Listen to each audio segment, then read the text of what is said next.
في سياق النرجسية يعتبر الشعور بالعظمة والتفوق جزءا مهما من الصورة الذاتية للنرجسي. إليك بعض الجوانب التي يمكن أن يعتبرها النرجسي عظمة في نظره. أولا، التميز والتفوق. يعتبر النرجسي أنه يمتلك مهارات وقدرات فائقة تجعله متفوقا على الآخرين في مجالات مختلفة، وهذا الشعور بالتفوق يمكن أن يعتبر عظمة بالنسبة له. ثانيا، الجاذبية والسحر الشخصي. يعتبر النرجسي أن لديه جاذبية وسحر شخصي يجعل الآخرين يفتتنون به، وهذا الشعور بالجاذبية يعتبر عظمة في نظره. ثالثا، النجاح المالي والمهني.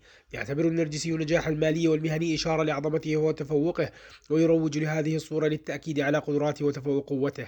رابعا، الإعجاب والثناء الدائم. يعتبر النرجسي الإعجاب والثناء المستمر من الآخرين على أفعاله وإنجازاته مؤشرا على عظمته، ويسعى دائما لتحقيق هذا الإعجاب والثناء. خامسا، القدرة على التحكم.